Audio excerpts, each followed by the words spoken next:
Jackie Letura, Professor. Yes, that's a good combination. Yeah. By the way, do you speak any Maasai? I do. Okay. Enough to get by. Enough to get by. Like what? Well, in greeting terms, if I met you, I would say Sopa, Sopoleng, how are you? Irosupat, and then you might say Kirosupapi, I'm feeling very good, and I go so there's a little kind of exchange, and maybe when you're going to bed, you might say Inkuari Sidai, sleep very well. Hello and welcome to Traktion. My name is Persil Telewa, and today we have a very special treat for you. We are about to step into the world of a remarkable individual who has dedicated her life to making a global impact, especially in the fight against climate change and the promotion of environmental sustainability. Join me as we sit down for an exclusive interview with Professor Jacqueline McGlade right here in her Nairobi home. We'll delve into her incredible career journey, her work as a professor at the Strathmore University, and her role in the Carbon Credit Initiative. Get ready for part one of a three-part series of this fascinating conversation with Professor Jackie. Enjoy.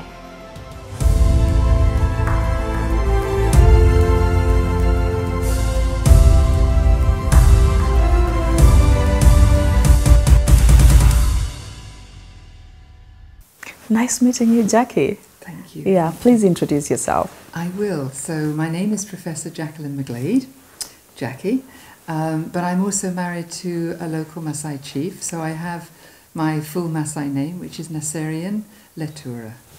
Jackie Naserian Letura, Professor. Yes, that's a good combination. Yeah. By the way, do you speak any Maasai? I do. Okay. Enough to get by. Enough to get by. Yes. Like what? Well, in greeting terms, if I met you, I would say Sopa, Sopoleng, how are you? Irosupat, and then you might say Kirosupapi, I'm feeling very good, and I go so there's a little kind of exchange, and maybe when you're going to bed, you might say Inkuari Sidai, sleep very well. In the morning, Iragusupat, did you sleep well? So there's a lot of conversation that helps you through the day. And you've learned pretty well. Just about, yes. We'll just come back to that because yes. I'm really interested to know how you got to settle in. There's a lot about your career, yeah. But in your childhood, what do you think, sparked your career path? There's no doubt that where I was living, which was by the sea, and with my parents completely in love with nature, so we went on walks all the time. So from a very early age, I was always in nature, around it. I learned how to sail, to swim, to hike, to ski, all those sorts of things. And it was like a dream childhood because I learned through doing, by experiencing the world. And my parents were wonderful. They took me everywhere with my brothers, even after the war where it was very difficult to travel. My mother was a brilliant linguist and she just loved going to countries and learning another language. So we put a pin in the map and we said, okay, that's where we're going. And then off we went. So we learnt the language and then we went travelling. So it was a very different kind of childhood.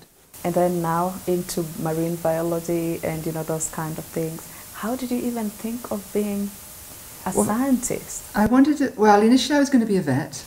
And then I decided to be a doctor. And I went off to start with medical school. But honestly, I just kept coming back to the oceans, to marine science. And so I sort of stepped away from what I would say the sort of the high level careers that everybody wants to follow. And I stepped out, I took a job just basically building a lobster farm, and which is a bit odd. But I became a diver very early on when I was about 16. And once you've been a diver and you've seen what's under the surface of the water, you never forget. And it's very beautiful. It's just the most incredible environment. And I feel completely at home in the marine environment. I mean, it's an extremely violent, tempestuous place in the storm. But once you orientate yourself to being underwater, it's a sense of belonging. I have had the most extraordinary experiences underwater, sort of meeting dolphins as they're swimming along, and they stop and they look at you, and you look at them, and you think, oh, actually, we're communicating. Oh, yeah. So it has offered up immense beauty and richness in my life all the time. Wow. You've worked with the European agencies, Yeah. and you'll mention that to me. You've also worked with the United Nations in really high-level positions. Yeah. How has that, sparked your career? Well, a long, long time ago, after I Yeah. got my PhD, which was a long time ago, Yeah. I started working for the Canadian government, and I was lucky enough to be thrust almost as a very young scientist into the front picture of the World Court, the Court of Justice, we often call it now. Yeah. With the very first discussion around drawing a boundary in the ocean. And it was the first one that had gone to court between Canada and the USA.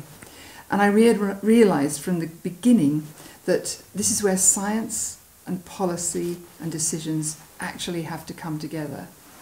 And so it's not as easy as black and white. If a lawyer asks you, how many ecosystems are there in this bit of ocean? You can't come back as a scientist and say, well, there might be 2, but there could be 3. Because the lawyer will say, well, is it 1 or is it 2 or is it 3? They want the exact figure. Exactly. Yeah. And so I rapidly understood that you can't take science all the way through to policies that affect people. So although I had a huge sort of number of years looking after research institutions and running a centre in Germany, big sort of like a supercomputer centres and so on, eventually I was offered this opportunity to run the European Environment Agency. And what I brought to that then was the mixture of data and science. We were just moving into the cloud, so I brought a lot of data science. And what I was able to convince politicians was that one number done well, with a huge amount of evidence behind it, could be the killer argument. So you could cut through many, many words by having a number. Yes. So for example, do we want to say on a 1 degree or a 1.5 degree pathway for climate? Just that number brings in millions of people and data points and science. So to distill it down to one number, that's what I really loved. And I'm good at that. I really can sort of begin to create the arguments around the way that people have to make the case. We're going to do this, we're going to do that. Why can you say that? So that's actually been what's compelled me to be in the politics, but not a politician. Yeah, in the politics, but not a politician. Just as we speak about that, so many women, you forgive me for, focusing on gender right now, but so many women have, mostly leaned in the arts. What is it that you stick around in the sciences for? It's not interesting. Oh, so tell me what it is for you that makes you want to stick around there. It's absolutely, for me, fundamental to understand how things work, to be able to join the dots. And if you don't have the physics, the chemistry, the biology, the mathematics, all of the sciences as a groundwork, it's actually very difficult even to understand human behaviour. But then if you put over that a sense of emotional intelligence, where you begin to understand how people respond to different kinds of information, then you've got the whole picture. But I don't think I could be authentic, or I couldn't have the kind of integrity that I want to have, if I couldn't explain it to my children as well as to a politician. So you have to understand things as best you can, and the only way to do that is through science for me. You told me you are the first woman in Canada, in Canada's public service, to go on maternity. Yes. Yeah. Yes. And I'm so fascinated because besides you working in Canada, you've worked in many other countries. So give me that whole experience, because we are so interested also to learn about your, personal life. Okay. Well, I was really very privileged to get a job in the Canadian federal government. And yes, they had ladies, of course, women going on maternity leave, but nobody in the science group, let alone a senior scientist. So yes, it became a bit of a shock that I was filing for maternity leave. Oh no, we don't have that. Do have your 2 weeks holiday leave. So by the time I had my second daughter, it was all sorted out. But what drove me, I think, was if you're right at the cutting edge of science, it's a very privileged place to be. There's no doubt about it. And there are groups of people around the world who then come to you, connect you.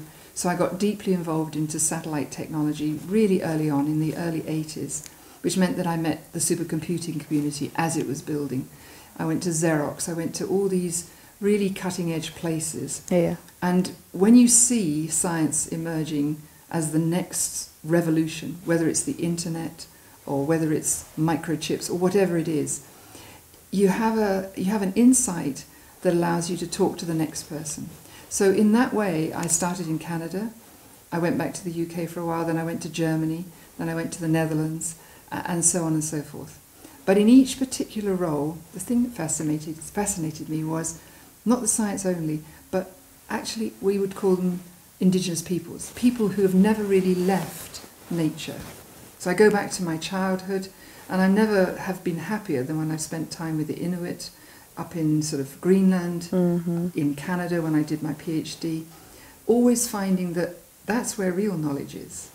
And so as someone who thirsts for veracity and heuristics and truth, it's really always a huge pleasure to discover that you're talking with someone who's maybe never gone to school, never had a formal, quote, education, and yet they'll tell you more about what's going on in the world, in their ecosystem, in their environment, than perhaps 100 scientists could tell you with 100 years or 100 research grants. And that's been an absolute miracle if you think about what they have in their head and they can explain how the world works.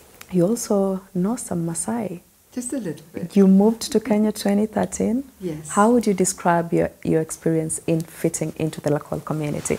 And don't forget to tell me about how you got married and met your spouse.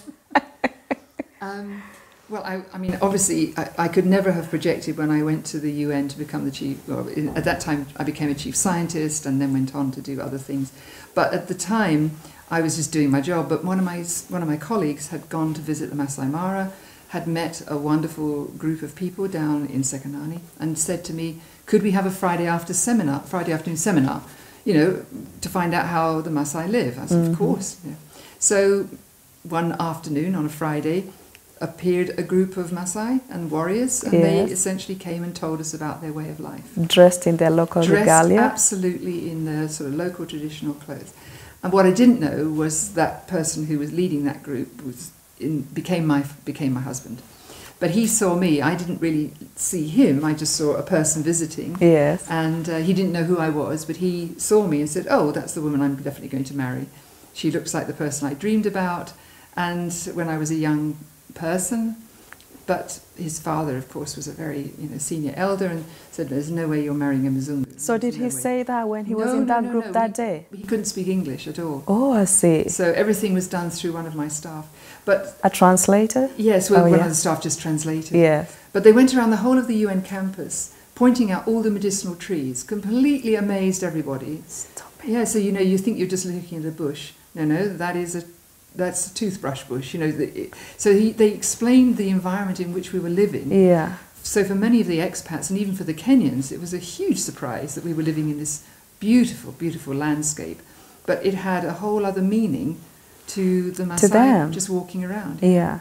Anyway, I do remember him saying that when he first arrived, it was the first time he'd come to Nairobi, and he literally said, "Where are the cows? Where's the grass? Where all this concrete? What is this all about?" Because Maasai are pastoralists. He literally had never come to Nairobi before. This was the first time. Wow. So roll forward several months, and an urgent message comes from down in Sekanani. It's going to be a big ceremony. Would we like to come? So I went down with a couple of colleagues. So that was like after how long when they had visited? About 4 months. All this time, is the group in touch with you? Not really. No, I'm just doing my thing, being chief scientist, getting on with the world. Yes. And so I went down and arrived to a huge gathering of people where Patrick became the local chief, and there was a lot of celebration and so on. And at the end of the ceremony was when the interpreter said to me, as they were throwing milk at me, when I said, "What's this?" He said, "Oh, this is when you as the betrothed say yes." So, yes. Okay, yes. Yes, right. That's how you got married? Yes. So, it was a bit of a shock. I didn't it's a shock. But in the meantime, I've now subsequently found out that when my husband now went back, he had already decided this was all going to happen. So there was quite some arguments and various other things, but nevertheless, it was all smooth sailing after that. And so, yes, he arrived in Nairobi 2 weeks later with a group of warriors and young men from the village, and that was it. It was all happy, and we fell in love, and we've been together ever since. So you are the chief's wife? And we built a new village. We had to move, so we went to another piece of land. A lot of people came with us. So I designed a new Maasai village. Yes. Which has got a very different design to the houses. They're all mud huts, but they don't have indoor fires. And Why as soon is it as we so? said to the ladies, Yeah. no indoor fires, this is really bad for you, they went to town and designed the 19-foot by 19-foot house. You know, it has now 4 rooms. And we have Jicos, and we create different ways of putting either charcoal or fuel into that, so it's all clean cooking, so there's no smoke in the houses. And then I brought water from the mountain. I put a 2 kilometre of PPR piping, brought water down to the village, which was quite an amazing thing for some of them. They said, Yeah, how did the because water get they are here? used to going to the river. But Yeah. also they couldn't quite understand how the pipes would bring water from a spring Oh, yes. down to the village. Yes. So I said, oh, it's gravity. So I explained gravity. Of course, I never got to school. So when you think, oh, gravity, okay, fine, yes. But it was wonderful. 2 weeks later, I heard one of the warriors explaining to a visitor, oh, it's gravity, you know. So it was like they'd completely taken over all of this knowledge as to how we had water. And it's because also they have a professor in the family who is now the chief's wife. Well, I understand. And we have power. We have electricity. Every house has got lights in it. So you can. Power. You can. So all the houses have lights, and you can charge, and you can do everything. You have Wi-Fi. We have everything in the village. And you can shower. Yes, I've put showers in, and we have toilets. Wow. So it's a really lovely place. It's called Iwangan. That's the name of the village. I hope I can visit soon. I would love it. Yeah. How has it been for you, you know, interacting with the local people? Because this is a totally different culture from you as in the UK. And now you're trying to fit in, and you fit in, and even you brought in some new changes. Of course, some may not have been received positively, you know, but how has it been for you, honestly? It's been just a marvel. It's very hard to describe, but I have a very simple life. I don't believe in accumulating things or anything. Yeah, yes. I'm not saying I'd like to camp in a tent for all my life, but essentially one of the greatest things about living in a mud hut is that it's of a certain size, so you cannot have a lot of things. And if you strip away everything and start from scratch, it's like your whole life becomes lighter. And you know, there are people who pay a lot of money in Europe and in North America, all to come and experience that sort of life. But also to get rid of things. Everything they've accumulated. They have professionals to come in to clear out their houses. And so when you build a mud hut, you have to think very carefully about what you're going to put in it. So I did introduce a few comfortable beds, I must admit. But apart from that, it is literally very simple. You know. Does it have a dishwasher and a washing machine? Nothing. It is 4 little rooms. One is a room where everyone comes to sit and take tea. One is my bedroom with my husband, and the other one I made into an office, but it's another bedroom, and a little galley kitchen where I cook. And that's it. So it's what more do you need, right? Do you now understand why we rub our clothes against each other for, you know, while we wash them? Yes, but okay, but people wash their clothes too much here and they all wear out, so, you know, don't wash your clothes so much. Seriously. We need to get rid of the dirt. No, but you can look after your clothes so you don't need to do it all the time. Anyway, we do things carefully because of water shortages. Oh, yeah. So we're very, very careful with water. But everyone smells beautiful, they're clean, we don't get typhoid, we don't get lots of waterborne diseases. So, and we have a very different kind of approach to diet, so not having too much oil in it, no sugar. Is a big joke in the village, meti sukari, no sugar, particularly if Naserian is around. So it sounds like I'm bossing people around, but I'm not. I'm just trying to make them healthy and not get cancer and things. But it's been extraordinary how everyone's just been, well, they've been really nice and just accepted me. And occasionally when there's a new little baby and they grow up, and one day they'll walk past my house and they'll go, oh, because they realise my skin is white. Yes. There's a moment of realisation in children where they realise that I'm different, and they'll come and they'll pick over my skin like this. And then it's all okay. That's the only difference, is the colour of my skin, I think. Wow. You were telling me about, you know, during COVID, yes. A lot happened, and I'd love to hear about what you were just telling me. Imagine that the whole economy is relying on tourists, and then one day the door shuts, and there isn't anything, there's no other work, and the whole fabric of the society down actually by the park, if it's not pastoralism, is tourism. So you go from 1 to 0 immediately. Real quick, yeah. And there's no food and there's nothing. And unfortunately, there's no government support. Nobody's coming to rescue. There's no food coming. There's nothing. So what my husband and I, Patrick and I, realised very quickly was that we were going to have to feed everybody. So effectively, every week we arranged to have massive amount of food brought down to the village and dispersed. Okay, it wasn't a huge amount, but at least everybody got, a bag of flour, or they could make ugali with vegetables, with fruit, and whatever we could do. So every week, and in fact during COVID it was twice a week.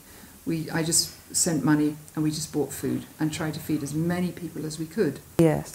So we carried on doing that for 3 years. In fact, I just stopped the food payments about a month ago.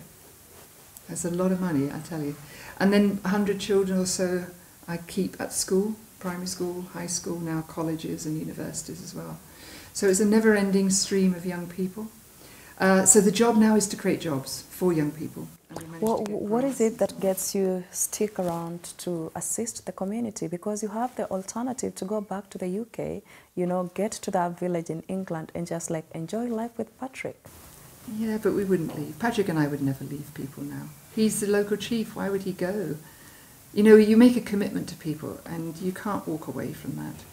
So, yeah, literally that's what we do. And we try our hardest, literally the two of us, to bring as much as we can to the local community and work as hard as we can and put as much effort as we can to get all the children to school, to create these jobs, and to help everyone realise that there is a different future literally waiting to be grabbed, and try. And I'm very lucky because Strathmore has been incredibly supportive.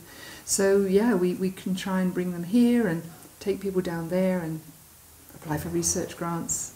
It's the only way, really. Yeah, tell me also about your organisation. Well, I'm lucky to be involved with several organisations, right? Yes. So when I left the UN, I was lucky enough to bring out a very big kind of research programme about agri-food, so agriculture, food and ecosystems. Mm-hmm. And through that, we were able to literally hire for 4 years lots of young people, warriors, to measure and to bring to life the numbers of nature, nature's numbers. But at the end of it, we spoke to all the county officials and said, we have a valuable asset, and this week's climate summit is all about the value of assets. So we were able to put a value on the trees, on the water, on the land.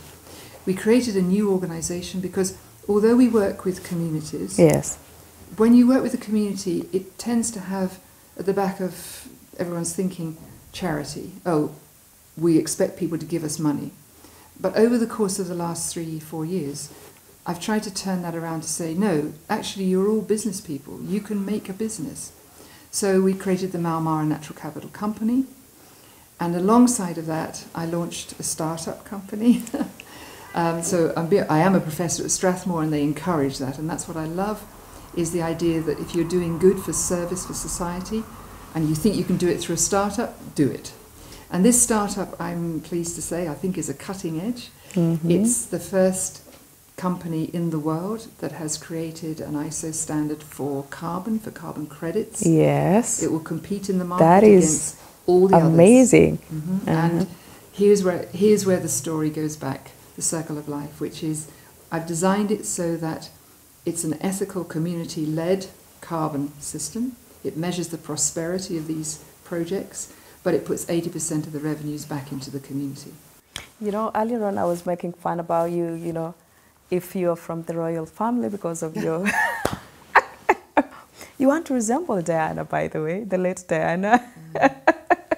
But there is you and TV and radio in the BBC. Yes. Yeah, and doing a number of podcasts, Jackie. Tell me about that and how perhaps it shaped who you are today. I really have felt that having to produce radio programs, for example, or stories that are compelling, being on television, it's all about, again, distilling down the messages into very succinct ways that people understand, but where they can take away a picture, a vision, a story. I love that. I think that's really my best side. I don't think I'm very good on television, but I think I love radio. And it's that sense of bringing that uniqueness, the quirkiness, That's what I love. Yeah. But no, I just love nature in any form. I love people stories in any form. So relaxing for me is just being with children, being with a family. That's as relaxing as well. Thank you so much, Jackie. I'll let you continue with what you're doing. Thanks for creating the time for me today. It's been a great pleasure. Thank you. So much to learn about Professor Jackie McGlade though, right? No time. Thank you so much for watching Globe Traktion today. Be sure to join us again next week for a part 2 of her interesting story, where we get to see for ourselves her Manyatta house. Yes, you heard me right.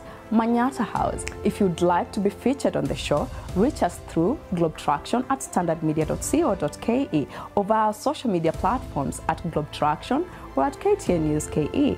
You can also follow me at Persil Telewa on Facebook, Twitter, Instagram, YouTube, and TikTok for more updates and behind-the-scenes photos and videos. See you next Saturday, 8:30 p.m. for part 2 of Globe Traktion with the Professor.